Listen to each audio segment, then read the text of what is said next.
Welcome to GCCars. My name is Eric, and what's cute, charming, and super fun? I know it's kind of easy because you can already see it on screen. The answer is obvious, me. But we also have a 2021 Mazda MX-5, or just Miata, RF GT. RF means retractable fastback, so that's the hardtop variant. GT means it's a top trim. And yeah, we just had a Mustang the week before. Same front engine, manual, rear wheel drive, but a lot different in its execution. So I'm very curious of how I will like this Miata. Of course, as always, we're gonna take a look at the exterior, the interior, and then we're gonna drive it and sum it up in the final thoughts. I would say we start off with the exterior. First of all, this Miata here is finished in deep crystal blue mica. I don't know, Mazda's colors always confuse me in which way the words are, because I'm always like, where's the crystal? It's deep crystal blue mica. Looks pretty neat. Of course, soul red crystal or something like that. It's kind of like, it's my more favorite color, but as soon as you get to the interior, you get this spec. This is a very good spec. Looks pretty nice. It's just cute because it's so small. It's so small. It's so, I like it. The front end got this very cheeky grin. It kind of reminds me of the cat of the meme where that woman points at the cat. It kind of looks like that. That's a very cheeky face. It kind of looks like it played a prank on someone. It just sees it unfolding. It's like this. But I think it looks good. Very wide here up front and in the rear. We got like some really wide fenders, which looks really nice. You got great wheels. I think it looks good. Overall, I like it. There's not much not to like about the Miata unless you have like an issue with the size. But I think it's cute and it's funny because like I've driven next to some Suburbans recently in this, and puts into perspective the size. No, I think it looks good. Of course, the RF with the hardtop just does look better than the soft top, I think. But it has its own drawbacks. Anyhow, let's take a look at the exterior. The rear, obviously, I mean. And the back, obviously, is a very typical Miata with the circular taillights. Then we got the two tailpipes sticking out in the back, which kind of tells you, hey, this might be cute looking, but it's actually kind of sporty. And I like how the bumper kind of wraps around in the bottom and reveals the wheels and tires. We got 205s, by the way, and we got Bridgestone Potenza tires, if you care about that. Overall, pretty cute. I think it looks good. But let's put down the top, shall we? Got to start it up for that first.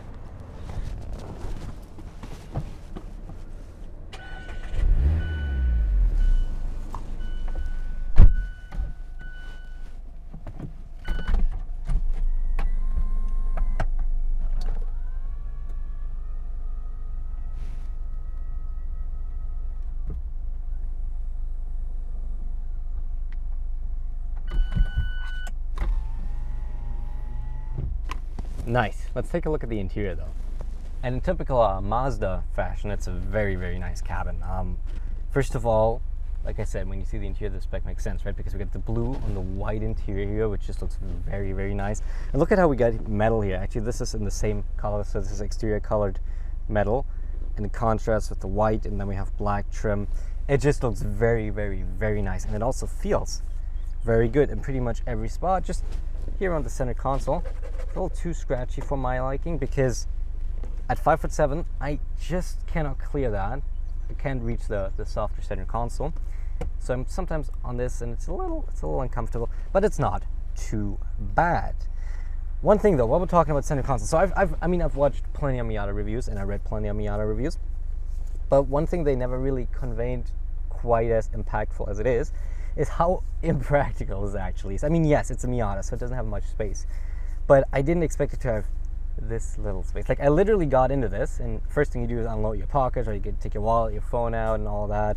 When I set up my dash cam, and I laughed because it's kind of comically small. First of all, a center console. It has space for a mask, and often I put my parking permit in. It's like this big. And it just about fits in there because it's not very tall. It's like this tall. I kid you not, like this wide. So let's put our mask back in and fill it up all the way. Center console. That doesn't exist, unfortunately. But we do have one compartment here. We have one compartment. Back here it's lockable actually. And to be fair, it's decently sized. So right now I have my phone. I have my phone. I have my wallet. I have the registration and insurance, and I have like a little cloth in there. And it's about a third filled up, so you can fit a few items in here as long as it's not too bulky. And speaking of the phone, though, we have a little cubby here for our phone. But unfortunately, as this Miata, as it is designed, is a couple years old, it's not really big enough for a modern phone. This is an S21 Plus, and it already it kind of protrudes out of it. And if you want to use Android Auto and Apple CarPlay, you have to plug it in, put the cable pretty much around the shifter and into there. I don't know, I don't trust that. I don't trust this phone to stay in place if I'm driving it a little more spirited. But like I said, this is a couple years old, the interior, so it's kind of to expect it, but just auto manufacturers. If you make phone cubbies, just make them a lot larger than you think you need to. Always the case. But let's talk a little more about comfort. The seats, they don't move up and down. You can only slide them forward and backwards and adjust the position of the backrest. But they're very, very comfortable, also heated. And just like I said, they look amazing. We've got speakers in them because our Bose sound system here is actually pretty good. Just one weird thing is if you're on a phone call with someone, it only plays their audio through your speakers in the back, which is a little odd because it makes it sound like they're just breathing down your neck and just constantly talking like right on the back of you, and it's a little uncomfortable at first, but you get used to that. We have a few cup holders littered around, and ergonomically it's very good. It is very comfortable. Just what you need to know, it's like I have absolutely zero storage in here, pretty much. And just this manual is just like such a nice short throw. Look at this. It's so nice. I like this. And of course the manual handbrake, which is important. Oh, and in terms of dash cam, we don't have a cigarette lighter, so I didn't have a USB plug for my dash cam. I should buy one. So no dash cam for me in this one. First one. Our gauges, analog. Big in the middle we have our tachometer. Looks really nice, revving to, redline goes up to 8,000. Of course it doesn't rev quite as high, but it looks very nice. We have our speedometer on the right, and then we have a screen on the left which displays you a few information. But we don't have any digital speed readout, so that's maybe something you need to know, but we'll get to that. It's not really big of an issue in the Miata. And our infotainment, you can either control it via touch, or you can use the dial down here. It's an older infotainment. It is not really slow, but it's just a little clunky to use, and well, actually it is kind of slow. Like the menus work well, but it takes a while to load up. But it's an older infotainment. I'm not going to criticize it really, because, well, any feedback I'd give now wouldn't help in creating a new one. I like Mazda's new infotainment, so it's fine. But you get Android Auto, Apple CarPlay, and all the essentials are in this infotainment, so no issue. But I would say we go driving.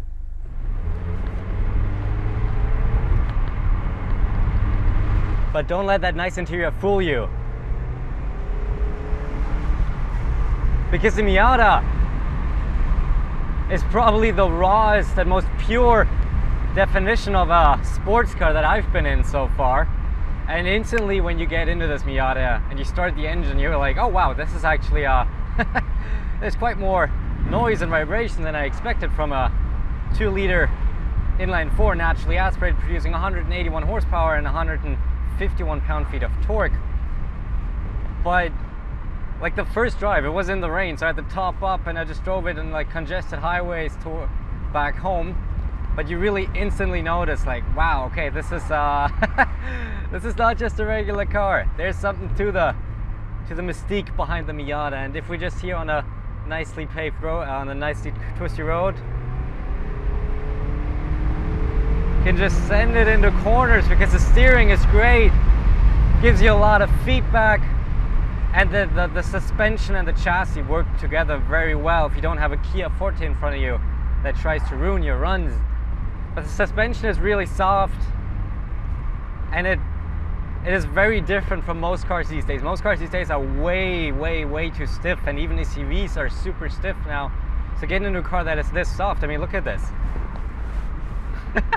It is incredibly soft.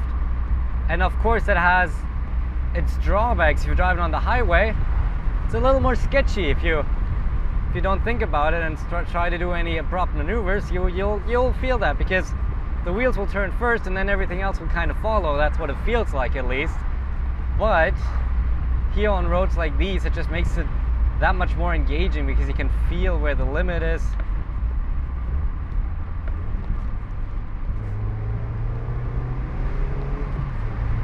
and you just feel that much more engaged with the car. Don't drive into my lane without looking what's coming ahead, my friend. Thank you. I was driving the speed limit. That wasn't the gear. But no, like, it is such a different driving experience from most cars, like even sporty cars out there, that it is very, very refreshing to be in this Miata. And the manual, oh, the manual is so good. It's such a good transmission. First of all, shifting is so easy, and rev matching is easy, and you can shift so quickly. It is so much fun. I love this transmission, and it's still easy to drive. You have a very, very defined bite point for the clutch, so you're always in control. You always know when what is going to happen, and if you're at slower speeds, you want to have some fun, use the rear wheel driviness, I'm just gonna say it like that, of this Miata. You can totally do it. You can. It's very controllable, but it's surprisingly playful. And like I said, a bunch of that is just the suspension, which allows the car to lean, well, not into, but the opposite, kind of out of corners, and just have a lot of weight transfer and just be playful. That's what this is about. This isn't about to be the fastest, although don't be wrong, this is fast. This is fast on a twisty road like this. But it is more about the experience, about being engaged in driving, and about the connection between you and the car, and that is phenomenal.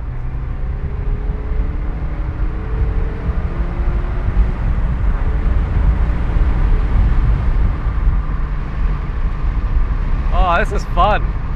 I'll be honest with you, I was driving this Miata mostly on city streets, and while it was fun, it just didn't have the wow factor, what I expected when everybody's talking about the great Miata, right?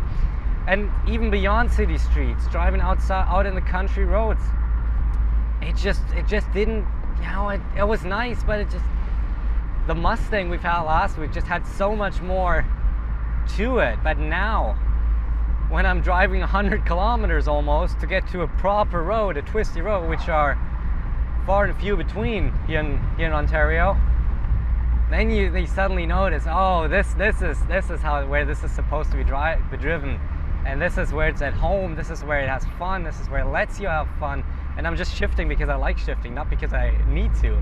But I mean, like, I'm just going to show you third, fourth, fifth, sixth. I mean, of course, I didn't engage the gears, but it's just like it's such a short throw. You can really drive this so quickly. I want to go for a little launch here. Let's turn off traction control, because it is actually also kind of fast.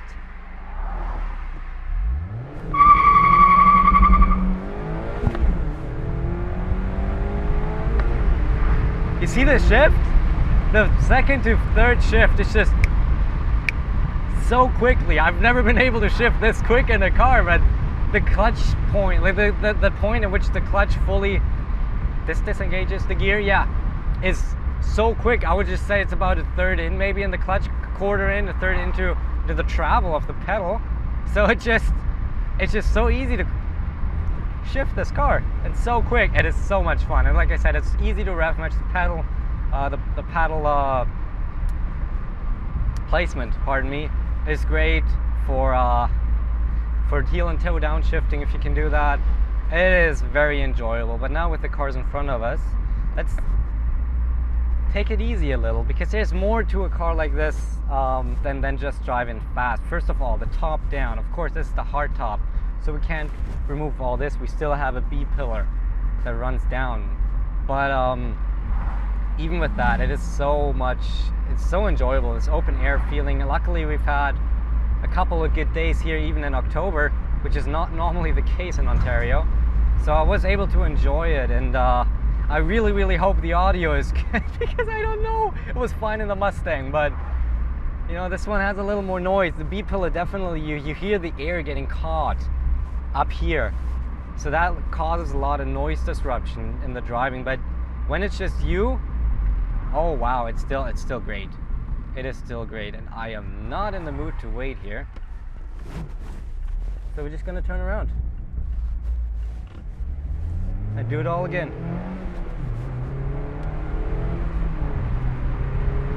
initially, what's interesting about this Miata is if you in corner entry and you start giving it a little gas, it starts understeering a bit, which I suspect is probably the weight shifting from the front wheels to the back because of the acceleration. Because we only have an inline 4, there's not a lot of weight on the front wheels, so they get so light that we kind of lose traction a little, and that causes the understeer. But then if you commit into the corner, you'll get the grip back.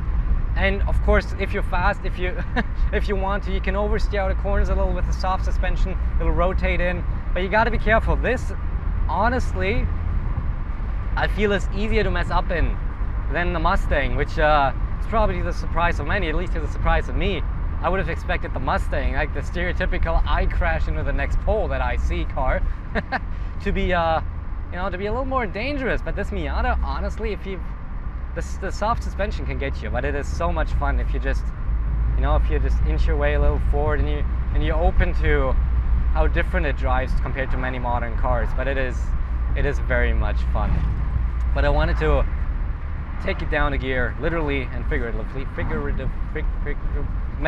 you know what I mean, because I want to talk about how it is to drive. We just talked about the speed. It's about 5.4 seconds to 100 kilometers. It is plenty of fast, because this weighs like 2,500 pounds roughly, so it is super light. So even the 181 horsepower we got in here are more than enough to propel it to a good speed and in a good amount of time. And honestly, you don't want to have it that much faster, because you are able to use the first, second and third gear while not breaking the speed limit. In some other cars, you top a second and you shouldn't be there, if you know what I mean. The suspension, due to it being so soft, is also very compliant. The ride quality is good. You can also just cruise in this Miata. You can also just cruise and enjoy the ride, which is very nice, because as you can see right here, we got some beautiful scenery. The leaves are all turning, it's colorful, and even with cars in front of us, we can just relax and enjoy the drive. It is truly a very, very enjoyable car. And I was driving up here just a couple of hours ago, and I was a little afraid of what kind of verdict I would be able to give this Miata. Not that I'm afraid of giving a bad verdict to a car, but if you're the only person out there in the wide world to say, the Miata is cool, but it ain't that special, odds are, Miata, woo! Odds are, it's you who's wrong. But now that I've got to drive it on a proper road, wow, this is so much better than this is really good. This is so much fun. Also, Miata owners, please, you gotta wave more. I got 2 Miatas to wave at me in the whole time. When I was in the Mustang, like almost every Mustang owner waved at me. I waved at Challengers and Camaros, and even Aston Martins came up to me. They're like, "Yay, man, how you doing?" So it's just like, Miata owners, come on, be a community. And but no, this is a fun car. And I've talked to Mazda. I always ask when I have a sporty car. Most of the time it's not allowed for various reasons, but I'm asking every time. I asked Mazda, how about tracking this car? Am I allowed to take it to a track? And while it didn't work out this time around, they're generally open to that. So maybe next year we can take a Miata like this, maybe the soft top then, whatever they'll have in the fleet, onto a track and really ring it out and just see what it's made of. But even here on this road, on this back road, it is very, very, very enjoyable. I'm very glad I decided to drive Audi, even if it's an hour and a half drive and I have to shift a lot around in my schedule to make this happen. But it was so worth it, because this car deserves to be driven. This car is meant to be driven.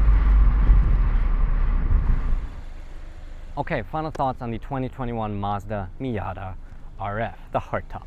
And I'm so glad we got to take it out today on a proper road, because that's where this really comes alive. You get to use the great driving dynamics. Like the suspension is great, the steering is great, the manual is so good, combined with the power. 181 horsepower, right? Horsepower maybe doesn't sound like it's that much, but it is more than plenty, and really the right amount of power for the Miata. Maybe even almost a little too much, but it's still in the sweet spot, I think. And like, if you're on the right road, like even for Ontario here, I mean, this isn't the Angel's Crest Highway or anything like that, or Route 1, but even on those roads we have in the Ontario, it's just phenomenal. And honestly, this was probably one of my top driving experiences so far in my life, what we did today. It was just phenomenal. But there's just no working around that this Miata is severely compromised. With this rawness and the connectedness you have between the car and yourself as a driver, that also comes with compromises because there are a lot of vibrations. It is kind of, it's not very loud inside, but it's still more direct in terms of noise, let's say it like that. And it's just, they have like no storage, pretty much no storage. So unless you go for a grocery run, you won't fit any more stuff in the Miata. I just want to make sure that people know that, because most reviews that I watch and most reviews that I read just don't, they always praise the Miata for being amazing, which it is, but kind of not making enough of a point of how compromised the Miata actually is, because quite frankly you cannot use this as your only car. I mean, some of you do probably, and absolute respect to you for doing that, but I couldn't. Like, I couldn't. That's just not doable for me. So that means the Miata is mostly just a second car. But in that case, I wouldn't spec it like this. Get rid of the hardtop, use a soft top that saves you a bit of money, and then go for the base model. Because quite frankly, you don't need it really that nice. All you care about is the driving dynamics if it's your second car. And even at $35,000, roughly base price, the Miata can absolutely deliver on that. This Miata is spec'd $45,550 Canadian, which is quite a lot of money for a car that you only drive occasionally when you are maybe going for a cruise in the sun, you take it to a cool road, or you maybe go for a track day. I figured just save the $10,000 and you maybe use it for your first car. Don't get me wrong though, I don't mean to say that the Miata is bad. No, I absolutely loved having it. It is so fun and it is great. It's just that for a similar price, or maybe a little more, there's cars that in normal driving situations, first of all, are more practical and also deliver you more drama and more of an experience. This Miata has to be in the right situations and on the right roads. But if you do that, it is absolutely fantastic. Anyhow guys, thank you so much for watching the review. I hope you liked it, and if you liked it, please make sure to subscribe and hit the bell, because we upload new reviews every Friday at 11 a.m. Eastern time. Last week we've had a Mustang, this week obviously the Miata, next week we have Volvo, and we have a lot more cool cars planned, so make sure to subscribe if you like cars. And yeah, other than that, thank you so much for watching. Hope you liked it, and I hope I'll see you in the next one. Thank you and goodbye.